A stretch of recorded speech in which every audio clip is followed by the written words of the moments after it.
Agora nós vamos estudar assuntos ligados à vida cristã, que são os fundamentos da vida cristã. E vocês estão vendo ali, eu escrevi, importância da santidade.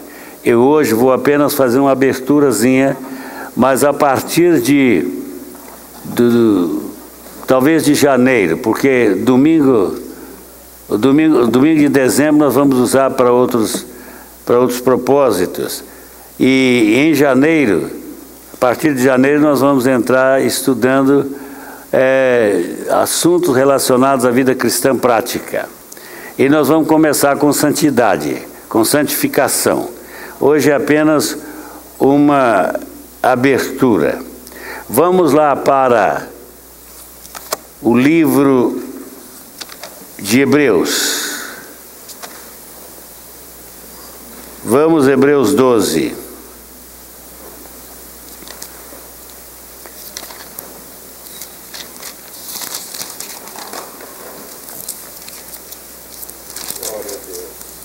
Acharam? Amém. Graças a Deus. Muito bem.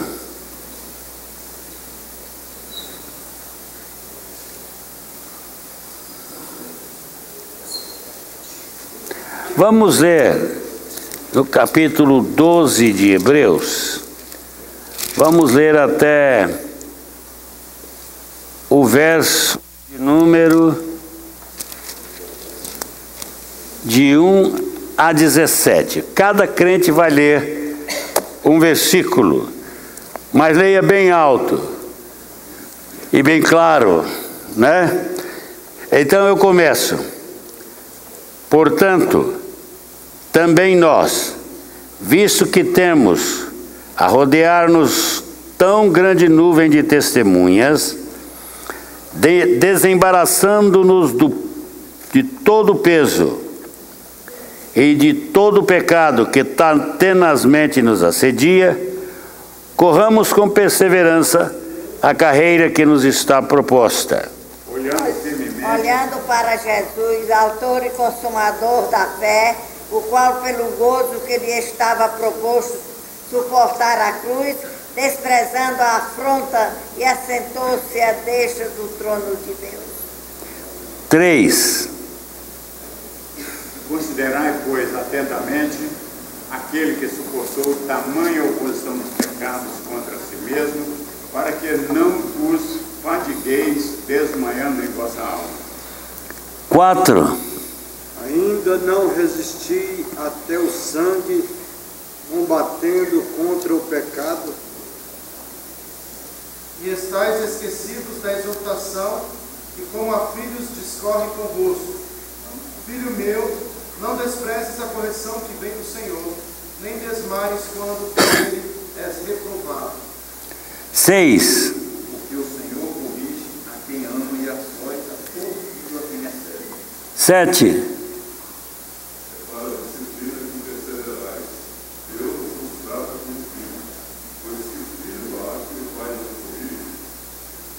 Oito. Mas estai em correção, de que todos têm tornado participantes, logo sois bastardos e não filhos. 9. Além disso, tínhamos os nossos pais segundo a carne, que nos corrigiam e os respeitavam. Não haveremos de estar com muito maior submissão ao Pai espiritual, então viveremos. Pois eles nos corrigiram por pouco tempo, segundo melhor lhe parecia. Deus, porém, nos disciplina para aproveitamento, a fim de sermos participantes da sua santidade. 11. Toda disciplina com efeito, no momento, não parece ser motivo de alegria, mas de tristeza. Ao depois, entretanto, produz fruto pacífico aos que têm sido por ele exercitados. Fruto de justiça. Portanto, fortaleçam as mãos enfraquecidas e os joelhos vacilantes. 13.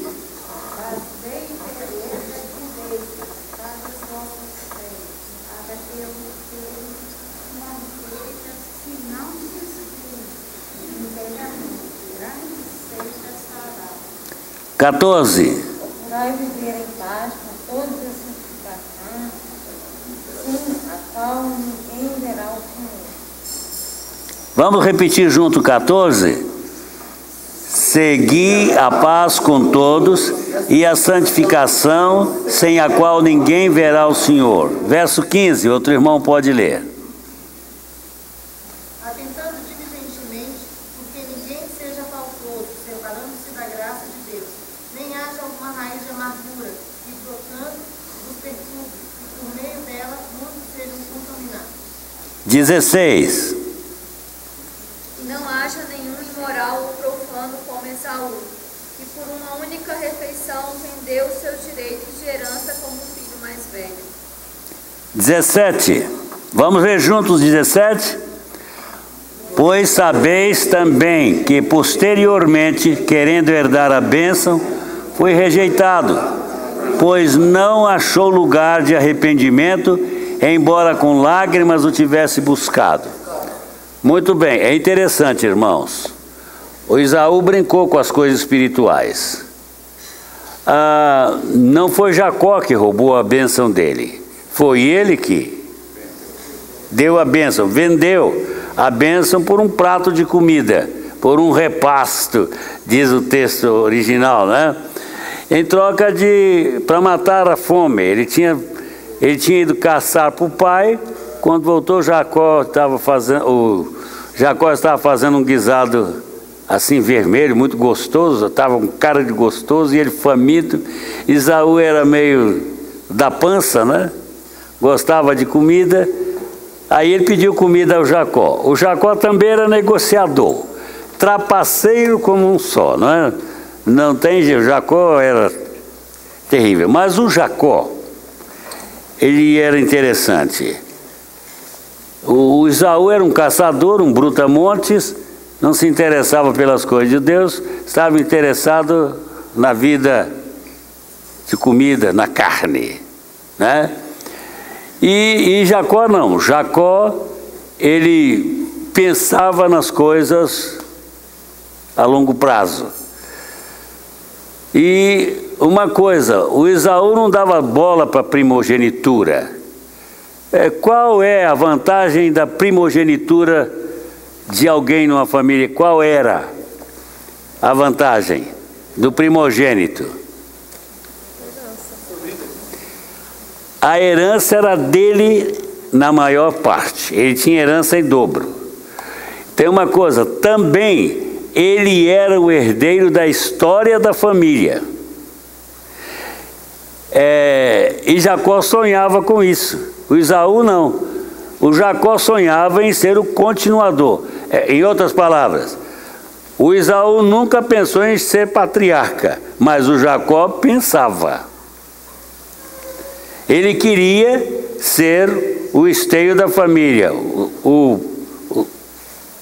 como diz lá, o ancestral. Sucessor. Ele queria ser o sucessor do pai, o herdeiro das bênçãos que vinham das gerações, de Abraão para frente, né? E Jacó sonhava com isso. Então, o que Jacó fez? Ele vivia à espreita de uma oportunidade para negociar com Esaú.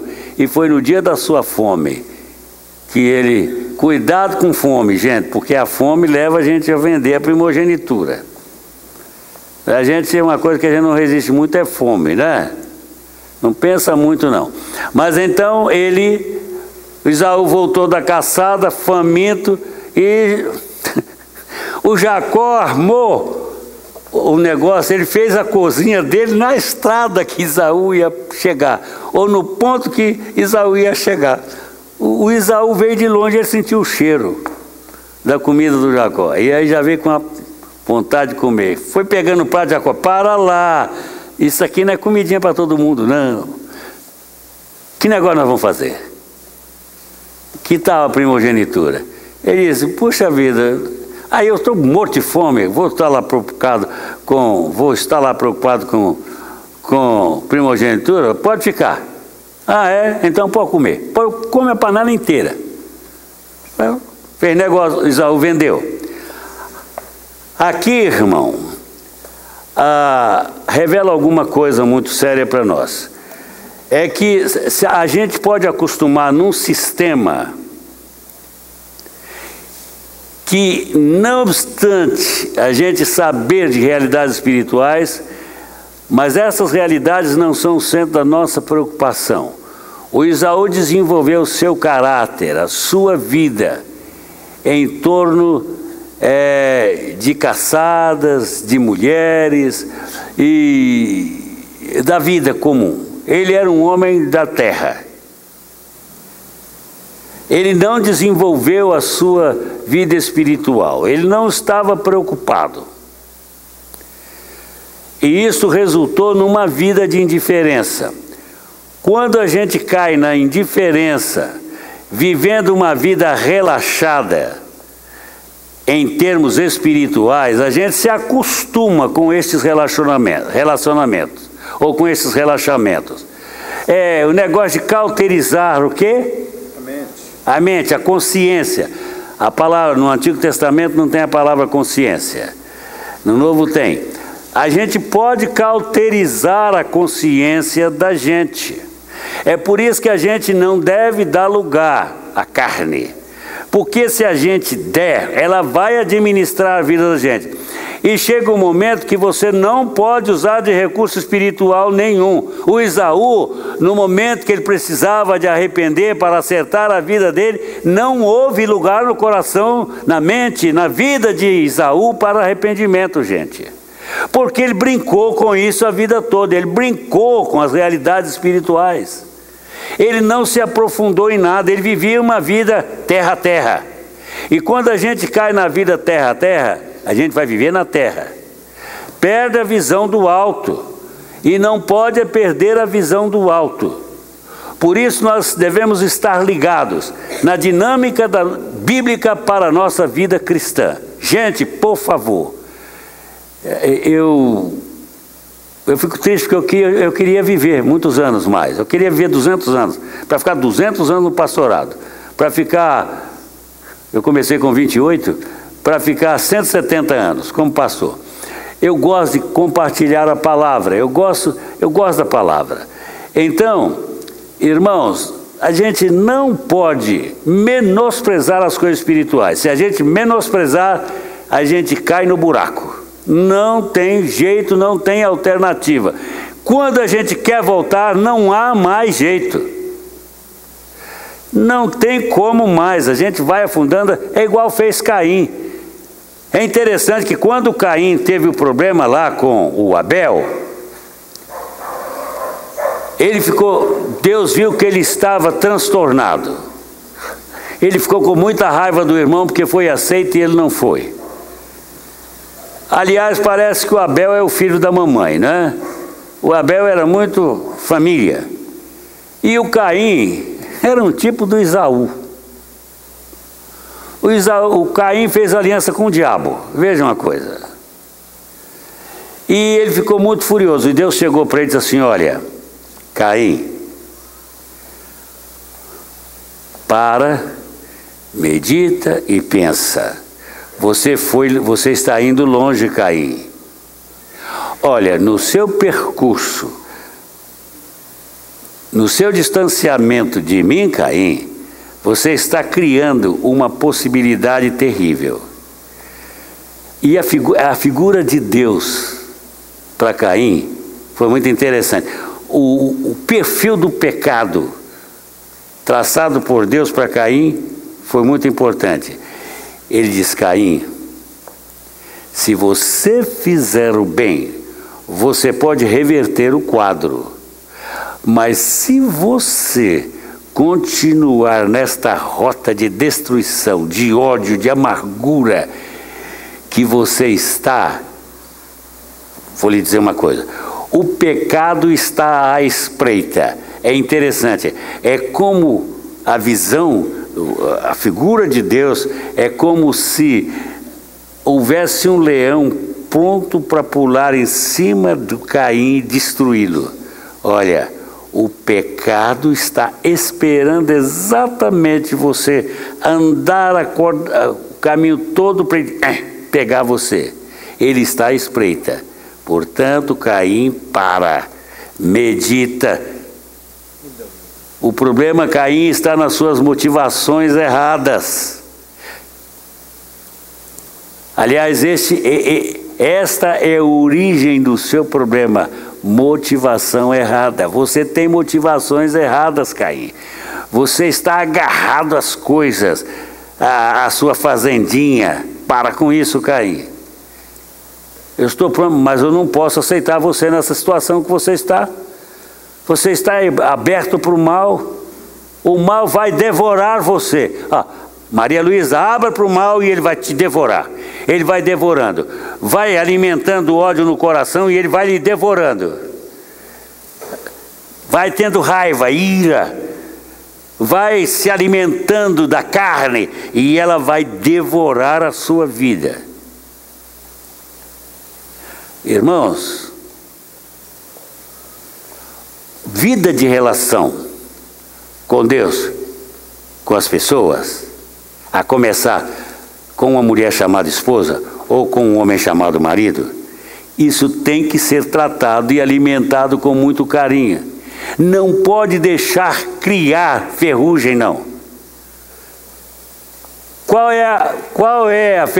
O que corrói o amor? Você sabe, Josefa? A ingratidão. Diz ela que é ingratidão. O que corrói o amor? Hein, Júnior? A falta do desamor. O que corrói o amor? A traição. Hein? A traição. A traição. O que corrói o amor, Marlene? Vamos ver. E aí? O que corrói o amor? Falta de direcionamento. Falta de direcionamento. O que corrói o amor? Hein, Andréia? Andréias. Né?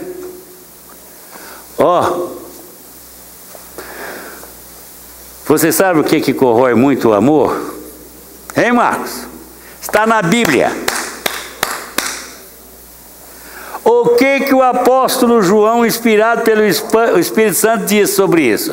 Ele diz: no amor não há. No amor não há. No amor não há. No amor não há.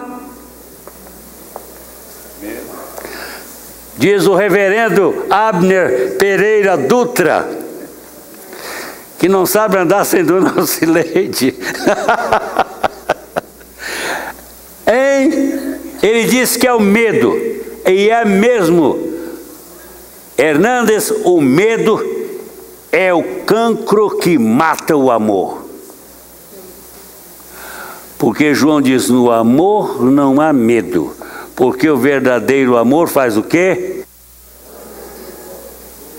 Tente amar esta mocinha. Como é que ela chama? Você ama essa moça? Mas aí você deixa o medo do futuro com ela. Ela pode gostar de outro e começa com isso. E isso vai tomando forma. Como é seu nome? Cleaver. Hein? Cleaver. Cleaver, eu não guardo o nome do Cleaver de jeito nenhum. Perdão, Cleaver. Cleaver, deixe isso acontecer. Hein, Daniel? Começa... Mete desconfiança na cabeça, medo do futuro. Olha, isso vai criando uma... Vai comendo gente. É igual ferrugem. Dá um ponto de ferrugem. Aí, se você não cuidar do ferrugem, fura o seu carro. E o medo é assim, vai. Então, gente, olha... Nós precisamos... Vida cristã precisa ser tratada, e esse capítulo 12 de Hebreus é um capítulo muito bom para isso. Por isso, nós vamos estudar a santidade em todas as suas implicações agora durante um trimestre, pelo menos. Valdemir vai voltar com a classe dele e nós vamos continuar aqui. E ore para que Deus me dê uma ideia boa que eu estou pensando em aplicar aqui. Então, irmãos, para os nossos estudos, deixe eu dizer para vocês, esse capítulo abre uma perspectiva tremenda para a gente, esse capítulo 12 de Hebreus. Primeira coisa, nós devemos estar atentos para o mover da nossa vida cristã em todas as suas implicações. O verso 1 do capítulo 12 diz assim: portanto, ele veio dizendo coisas lá atrás. O que ele falou no capítulo 12, do capítulo 11, vocês se lembram? Volta aí a sua Bíblia e você vai ver aí, ó. Capítulo 11, de que ele trata? Ele traz exemplos de fé dos antepassados. Ele vai contando a história de Abel para frente. E aí ele diz assim: olha, eu não posso escrever sobre todos os heróis, porque eu não tenho mais espaço. Não posso contar a história. Olha, nós temos aí heróis tremendos. Aí ele fala sobre juízes, que ele citou muito poucos juízes.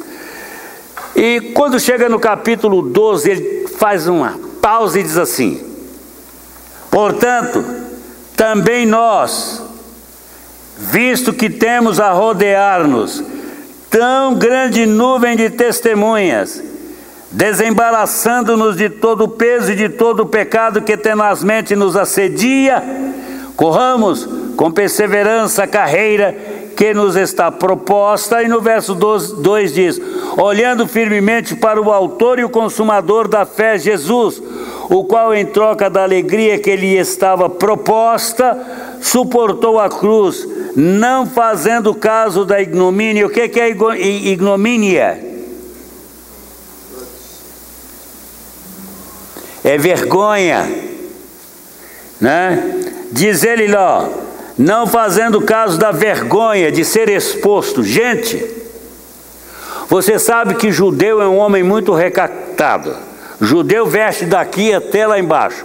A mulher judia daqui, aqui e lá embaixo. Não se mostram.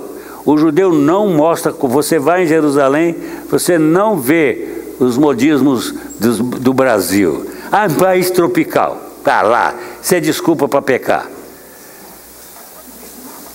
Olhem, Jesus foi exposto seminu naquela cruz. Ele foi exposto vergonhosamente, mas ele diz que ele não fez caso da vergonha, da ignomínia de ser exposto. Ele se deixou ser exposto pela Emília, pela Vilmarina, por mim, pelo Fábio, pelo Bill, pelo Will. Hein? Já pensou? Por você, Elias. Sai da toca, Elias. Por você, José, por nós. Gente, ele se deixou expor por nós. Vocês já pensaram o Deus eterno, que é o Filho, se expor por nossa causa da maneira que se expôs? Agora, então ele diz, olha, atenção, o escritor diz assim: portanto, também nós, visto que temos a rodear-nos tão grande nuvem de testemunho. Para lá. Vocês sabem qual é a visão? A visão é de um estádio.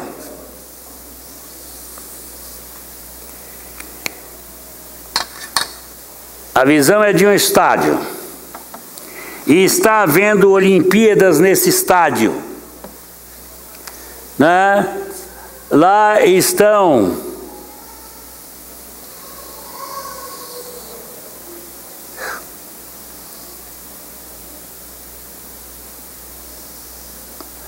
aqui estão as pistas de corrida.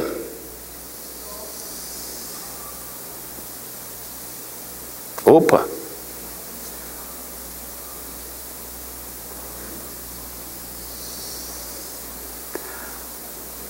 Os estádios eram muito grandes.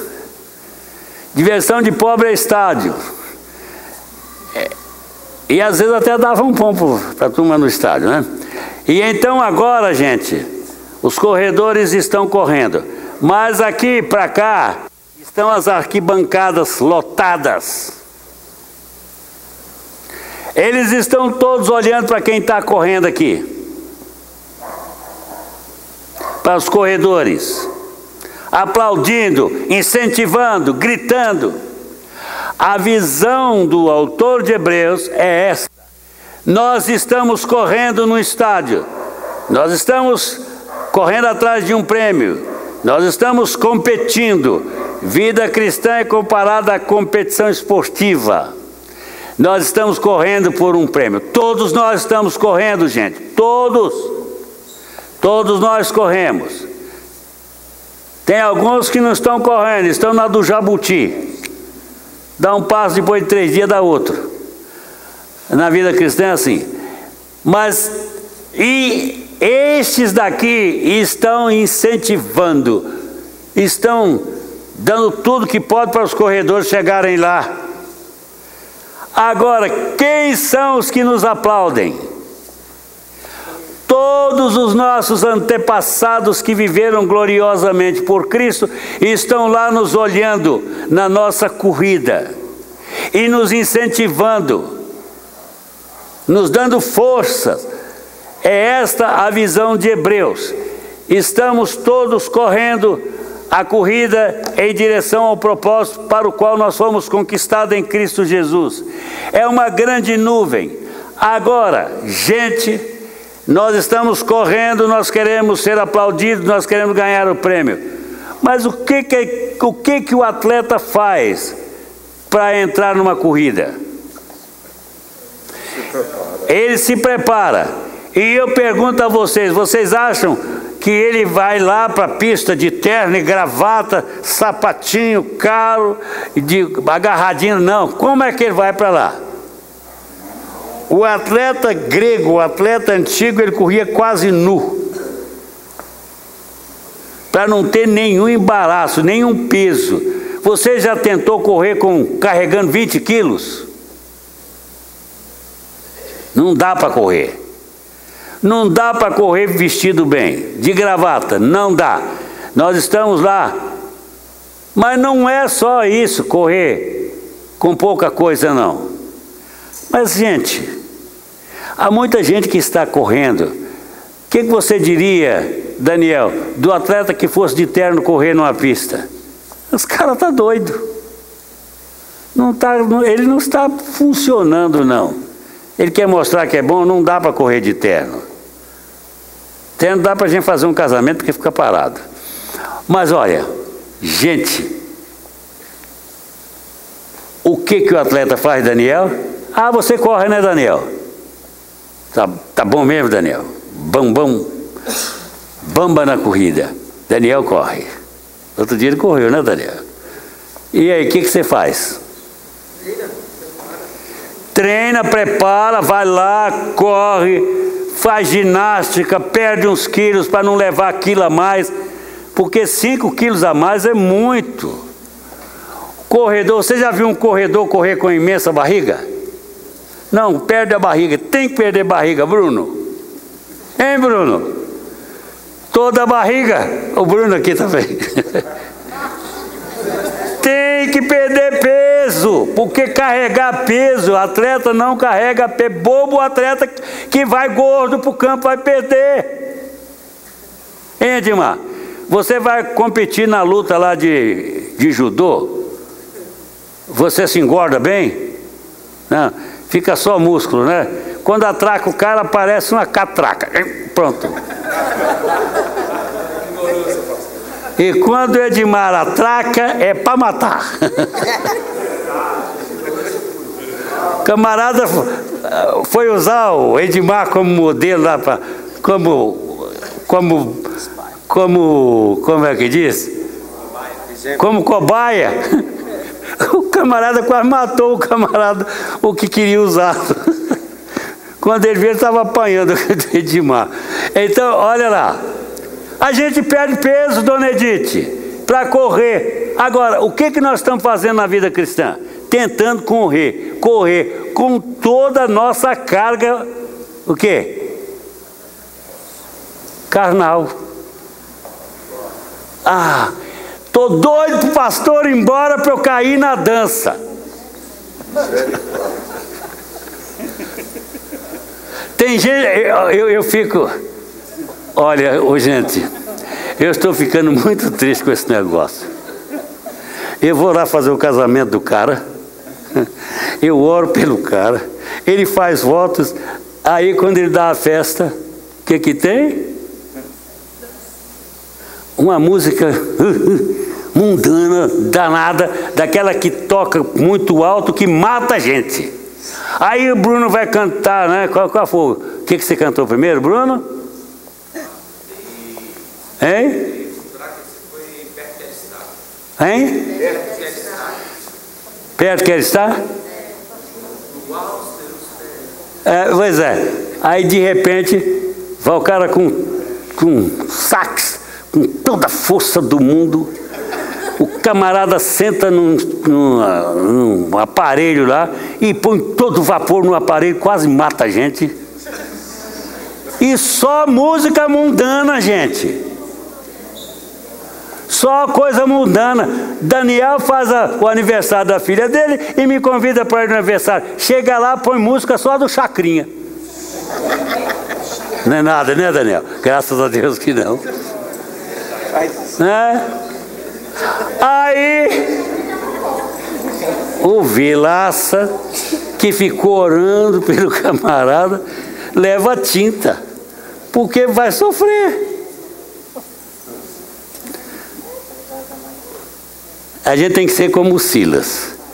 Se você vai dar bebida alcoólica, se você vai pôr música mundana, não me chame nem para o seu casamento, nem para o seu aniversário. Está lá, gente. Nós temos que ser bem definidos. Eu não sei como vocês se sentem, mas eu me sinto muito mal. Me sinto mal mesmo. Aí disse, pastor, o senhor está sofrendo à toa. Quando o senhor sair daqui, eles vão cair na pista. O que eu estou fazendo? Eu fico pensando, meu Deus, será que eu perdi? Hein, irmão Freire, eu perdi 45 anos da minha, 46 anos de pastorado, perdi tempo. Tentando pregar para os outros, viver, mas não tem jeito, não chega lá. Então o escritor de Hebreus está dizendo, cuidado, vocês estão correndo. Não levem peso. O que é o peso? Peso é tudo aquilo que embaraça a nossa vida cristã, gente. É tudo. Mundanismo. Bagagem humana. Bagagem humana, você definiu bem. Bagagem humana, tudo que você leva do mundo, tenta levar. Interesses mundanos, visão mundana, compromisso mundano. Gente, meus moços, eu fui moço como vocês. Eu vivi os mesmos dramas de vocês. Eu me converti, eu era pulador de carnaval. Com 14 anos já estava lá. Como não tinha dinheiro para comprar fantasia, me fantasiava de Adão mesmo.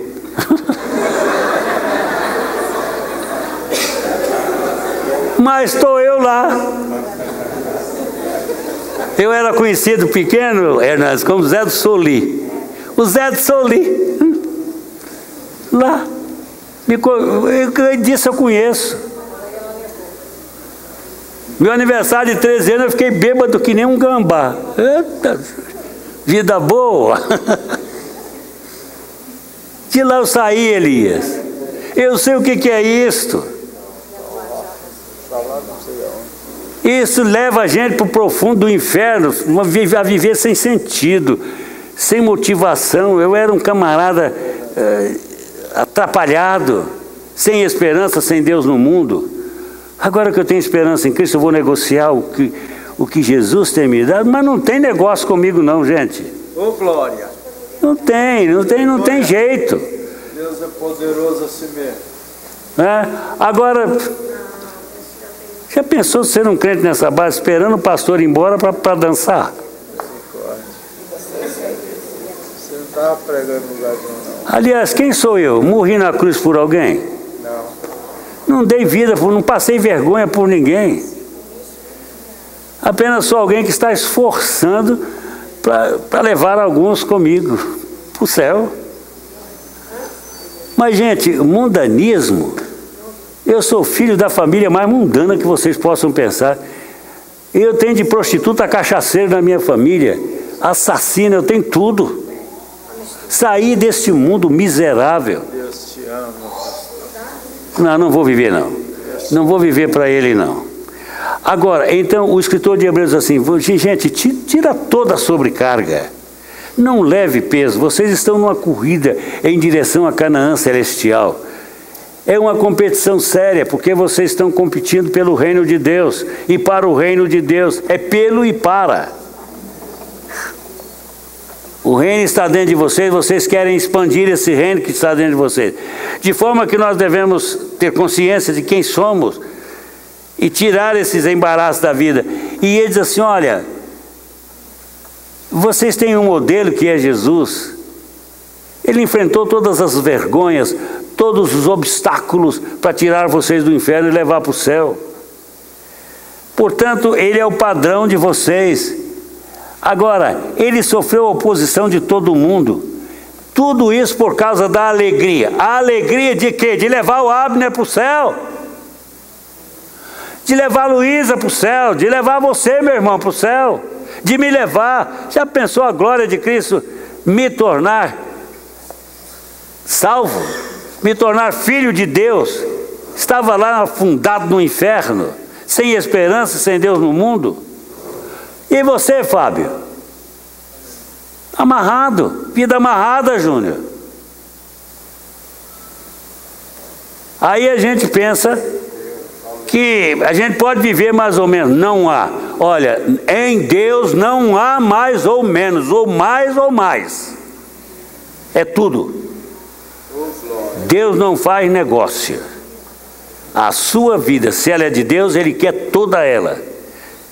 Você tem que pôr a sua vida no trono. E faz isso. Uma coisa, quando você vive para a glória de Deus, você vai chegar dentro do seu alvo. Não precisa ter problema, Nádia. Ele não vai tirar a sua vida antes do tempo de cumprir todo o propósito na sua vida. O segredo da nossa cura está nisso. E nisso, gente, eu tenho lutado com isso. Não é que eu tenha alcançado. Para alcançar as coisas, eu preciso fazer o que vocês fazem. Lutar por elas. Lutar diante de Deus. Por exemplo, eu falo muito com Deus algumas realidades. Vocês sabem que eu passei por uma intervenção cirúrgica, eu tive câncer mesmo. Perto do número 10, eu tive 7. Estou curado. Mas eu luto com a sequela de operação. E eu tenho dito, Deus, eu não desisto. Eu administro muito bem, mas eu não tenho tempo para administrar isso, Senhor. E eu estou esperando. E eu luto com Deus pela intervenção dele na minha vida, em toda situação. Não me entrego de jeito nenhum. Agora, luto, oro e disse, essa semana ainda eu disse para Deus, Deus, olha aqui, meu Senhor, se tu não tens um projeto de cura absoluta para mim, me avisa. Fala comigo como falaste com Paulo. Eu estou pedindo a Deus. Se tu me disseres, a tua graça me basta e eu não vou lhe curar, aí, Senhor, eu vou investir a minha preocupação de ficar pedindo em outra área. Mas eu preciso. Sabem, irmãos, eu luto como vocês. Não é fácil. Ofertas. Já tive muitas ofertas na vida para me desviar do ministério. E lutava com dificuldade. Por exemplo, quando eu fui fazer vestibular lá no seminário, chegou o seu Mozart. Ele era um homem rico. Era até patrão da minha filha. E ele disse, Vilaça, não faça esse curso, não, faça administração, que eu quero que você seja administrador da minha empresa, e você vai ser meu sócio. Eu digo, sou Mozart, e nesse tempo, eu era um mocinho de 20 anos, vivendo limitações financeiras que vocês nem imaginam. Ele disse, eu financio os seus estudos, vai ser meu administrador. Você e sua irmã vão partilhar, olha, vamos abrir uma empresa em Brasília, eu quero investir lá, você vai para lá, Brasília estava começando. Eu digo, não, seu Mozart, eu não quero. Eu sou chamado para o ministério. O que é isso? Aí eu expliquei, mas você pode ser as duas coisas? Eu digo, não, não. Ninguém pode servir a dois senhores. Aí vem o outro. Vilaça, não vá para o seminário. Faça um curso de farmacêutico e vamos montar uma rede de farmácias. Outro homem bem de vida. Eu digo, não é meu chamado. Eu sou chamado. Vou estudar. Mas chamado para ser pastor. Você vai ser pastor, Vilaça? Pastor morre pobre, eu digo, qual o problema? Ó, se eu morrer pobre, eu vou para o cemitério ser enterrado lá numa cova rasa, talvez. E o senhor também vai morrer, vai ser enterrado, talvez tenha um túmulo até bonito, mas vai apodrecer e ser comido por minhoca como eu vou ser. Então, meu filho, eu prefiro morrer servindo ao meu Deus do que um farmacêutico medíocre atrás de um balcãozinho aí. Não vou, não. Olha, irmão Abner, eu estava na necessidade que eu estava vendendo o almoço para comprar a janta. Olha lá. Mas, gente, tive que fazer escolha. Vocês têm que fazer escolha. A vida é de escolhas. Mas eu não me arrependo de nada que eu fiz. Nada, nada, nada. Deus aprendeu a ser pobre, então é uma bênção. Hein, Josefa? Quando eu terminei o curso de Direito, eu tive uma oferta de emprego, de ser advogado da empresa, do escritório, que era uma pequena empresa, no qual eu fiz os meus estágios. O doutor Natanael era a minha ovelha, era o dono do escritório. Um dia ele me chamou, já estava terminando os cursos, a minha formatura ia ser no mês seguinte. Ele disse, meu pastor, eu quero convidar o senhor para trabalhar no meu escritório.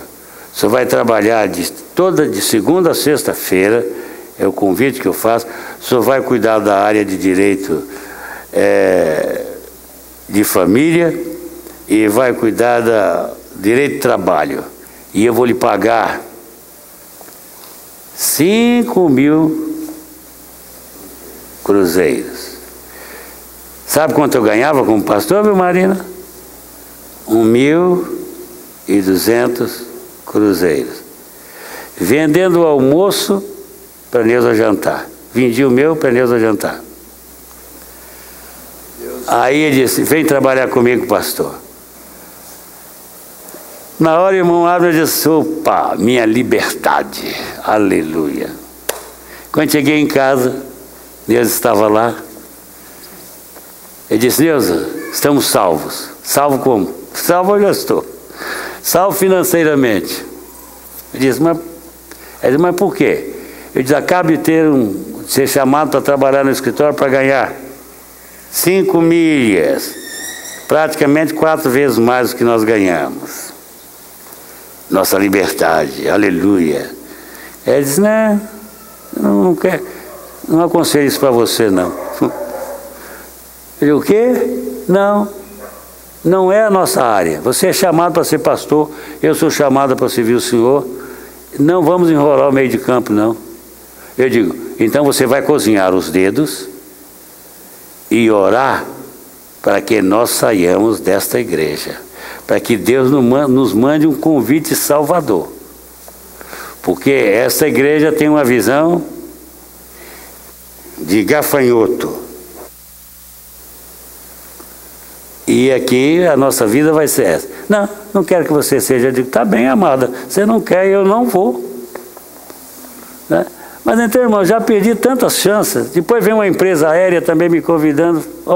Desisti de tudo por causa disto aqui, por causa deste momento na minha vida. Glória, Deus te honrou. Por causa desse tempo da minha vida.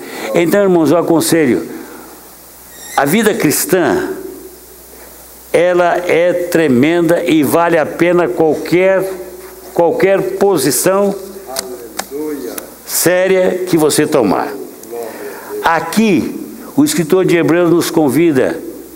ele vai falar de disciplina. Que você deve se alegrar na disciplina. O atleta se alegra na disciplina. O crente deve se alegrar na disciplina de Deus. Disciplina que vem como?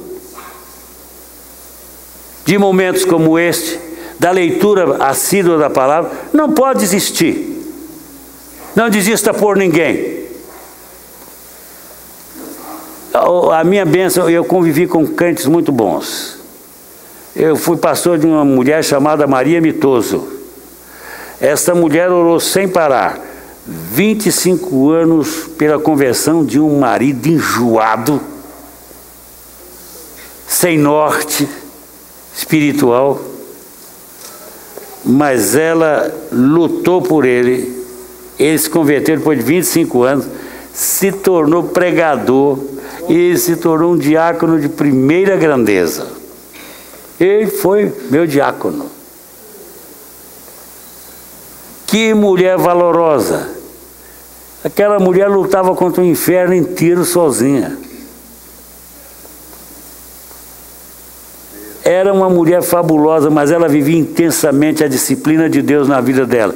Júnior, aquela mulher tinha calos no joelho de oração.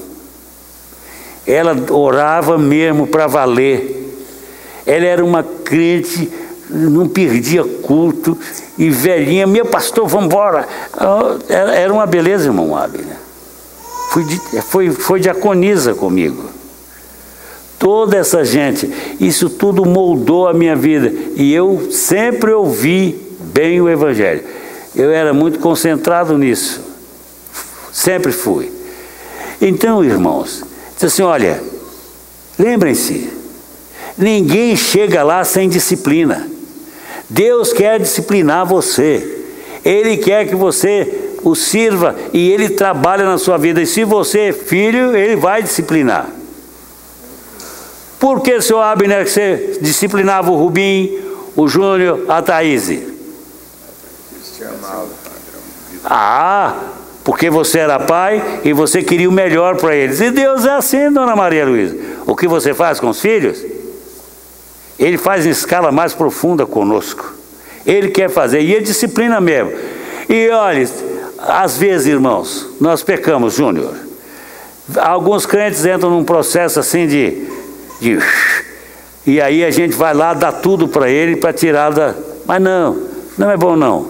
Veja primeiro, antes de você ajudar, veja por que ele está sofrendo. Deve ter uma causa. E não atrapalhe o trabalho de Deus na vida dele. Porque se você for lá e der tudo, ele não vai chegar lá. E quando você estiver num processo de tratamento, deixe Deus terminar o tratamento. É isso que o escritor de Hebreus está falando. Que nós devemos nos deixar, permitir que sejamos disciplinados. Não é? No tempo certo, a disciplina vira afagos. Quando cumprir o propósito, aí você vai ter os afagos de Deus. Agora, irmãos, nós precisamos deixar Deus tratar conosco. E uma coisa, este processo de Deus tratar conosco é um processo no qual Ele nos torna semelhantes a Cristo. Ele implanta em nós a sua natureza. Há uma coisa que Deus está interessado na sua vida. Ele quer que você seja como filho do seu amor. Então a disciplina de Deus, o trabalho de Deus na sua vida é para torná-lo semelhante a Jesus. E nisso Ele vai dar tudo.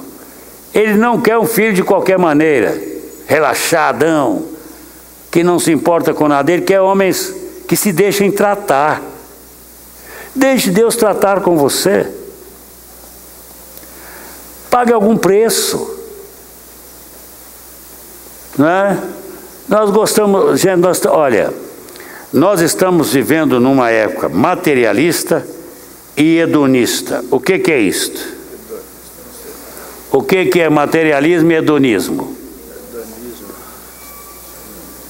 Hein? Materialismo é você viver pela matéria. Né? Gostamos de ver o material concretizado na nossa vida. Irmãos, olhem aqui. Hedonismo é o quê? Hedonismo é prazer pelo prazer de ter prazer e não avaliar as consequências de buscar prazer. É querer ser dono de tudo. É querendo ser feliz de qualquer forma, ter o melhor da vida. É o hedonista.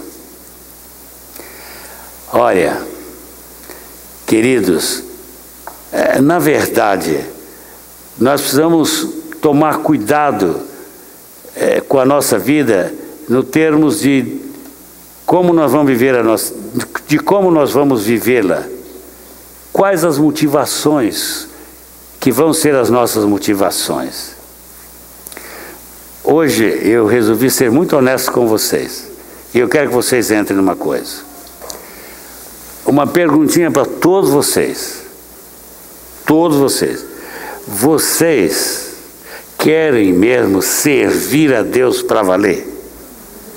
Quantos pensam nisso? Dar o seu melhor. Investir no melhor. Pode levantar e segurar a mão lá. Pensem nisso. Querem investir para o melhor. Muito bem. Todos estão nessa, né? Então uma coisa. Então vocês terão que fazer uma opção. Sair do indiferentismo, sair do comodismo, sair do ego,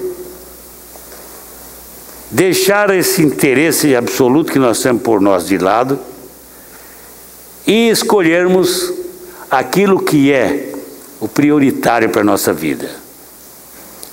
Se vocês querem servir a Deus, o que é a prioridade de vocês? Qual vai ser? O reino de Deus. Muito bem, isso vai envolver uma coisa: viver para o reino, viver movido pelo reino, pelos interesses do reino. O interesse do reino é mais importante. Então, se ele é mais importante, nós temos que administrar a nossa vida sempre tendo em conta o mais importante. Qual é o mais importante? Criar filhos para a glória de Deus. Então eu vou investir o melhor na criação do meu filho. E o melhor não é dar o melhor colégio, o melhor... Não é só isso não, queridos. Não é pagar a escola mais cara, é dar o melhor. Preparando esse filho para viver, onde quer que ele esteja. Então você vai, primeira coisa, equipar o seu filho como súdito do reino. Você vai investir nele em termos espirituais. Pais, deixa eu dizer uma coisa para você. Você não tem que ir para uma igreja porque seu filho quer ir. Você tem que estar numa igreja onde você tenha crescimento e ver a possibilidade do seu filho crescer como um homem de Deus dentro dela.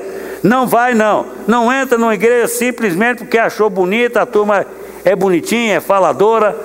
Não. É uma igreja movimentada, traz todo fim de mês o Beltano, o Cicrano. Pare com isso. Precisa de uma igreja que consolide os seus membros na palavra, que tenha palavra para o seu filho crescer. Filho, nós vamos ficar aqui.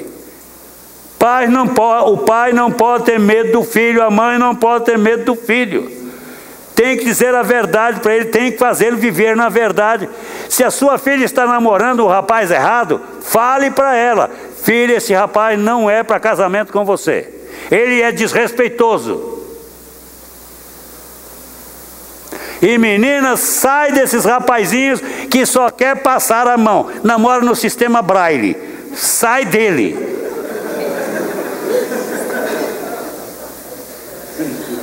Lá no seminário tinha um ceguinho chamado Nargino. Ô ceguinho safadinho. Era uma coisa. Aí um dia eu cheguei: Nargino, como você namora? Ele disse: eu optei pelo sistema Braille. Eu disse: ô seu bandido, você optou por namorar do sistema Braille. Sabe como é o sistema Braille? Hein? Apalpando. Ele lê pelos sinais que são gravados no papel grosso, né? Nargino, para com isso, Nargino. Não dá. Então, irmãos, fuja desses rapazinhos que fica só na lorotinha. No primeiro dia já convida você para um motel. Aí você vai ser depois arrumadora de motel.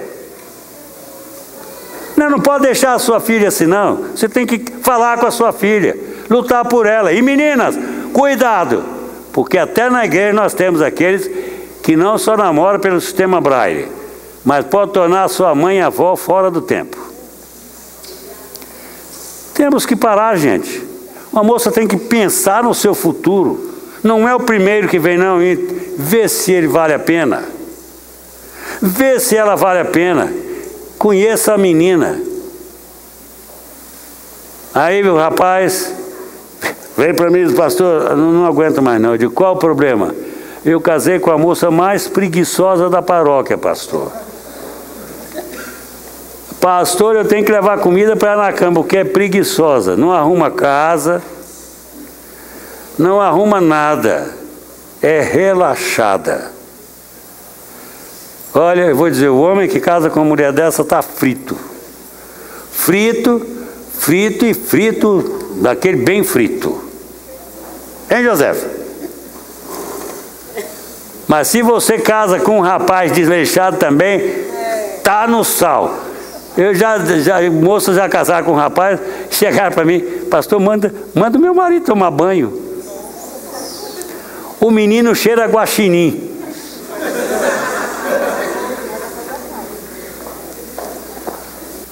Cheira ardido. Azedo. Disse o irmão Abner, cheira azedo. Mas, irmãos, santidade é um desafio para nós, porque é nela que nós nos tornamos semelhantes ao Pai do céu. Sede santos, por quê? Hein? Eu sou santo. E tem uma coisinha a mais. A santidade, a vida de santidade revela quem você é. E até mesmo é pela santidade, pelo grau de santidade, que você vai ver se o camarada é cidadão do céu. O que que diz o escritor de Hebreus sobre santidade? Hein? Vocês viram bem? Olha lá o verso 14. O que está escrito aí, Júnior? Não sei, na sua Bíblia.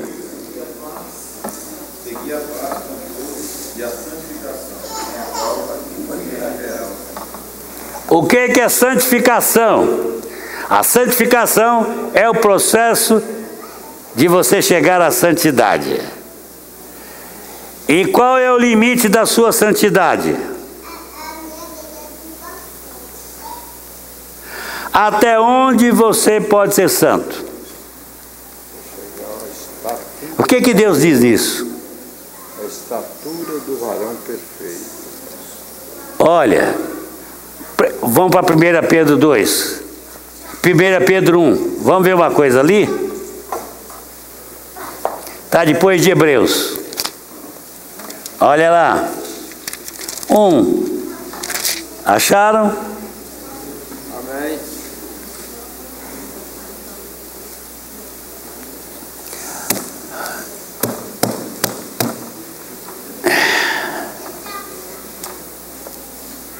Bruno, fica em pé aí, por favor. Pega a sua Bíblia. Ô Bruno, você é santo? Você tem certeza? Ali está São Bruno. Muito bem. Leia, Bruno, do verso 13 em diante, de 1 Pedro 1. Por favor.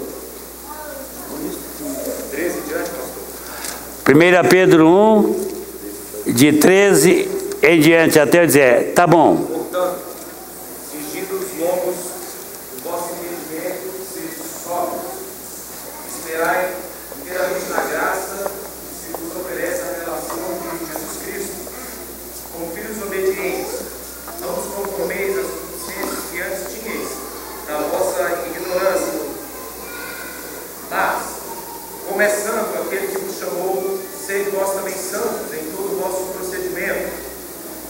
Conforme está escrito, sereis santos, porque eu sou santo.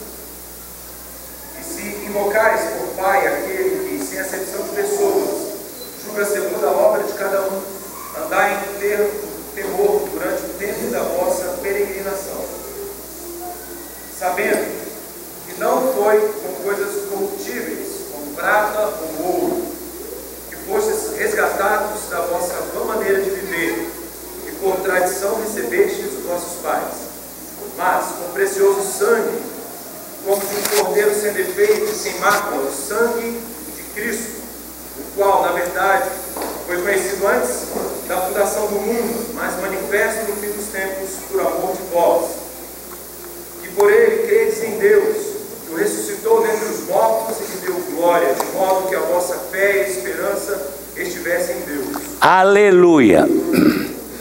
Obrigado, Bruno. Pedro começa a dizer assim: por isso, cingindo vossos ombros, o vosso entendimento, cingindo o vosso entendimento, sede sóbrios. Primeira coisa para a qual da pele é sobriedade. Você é sóbrio? Você é sóbria? Ou explode de qualquer maneira, de qualquer momento? Sobriedade. Não é um bêbado. Não está bêbado, né? Não vos embriagueis com vinho no qual de solução, mas enchei-vos do Espírito. Então você deve estar cheio de sobriedade. Cheio do Espírito, você estará caminhando para você deve caminhar para a sobriedade. Mas a pergunta que eu fiz é essa: qual é o limite da sua santidade? Até onde, Hernani, você pode ser santo? Deve ser santo.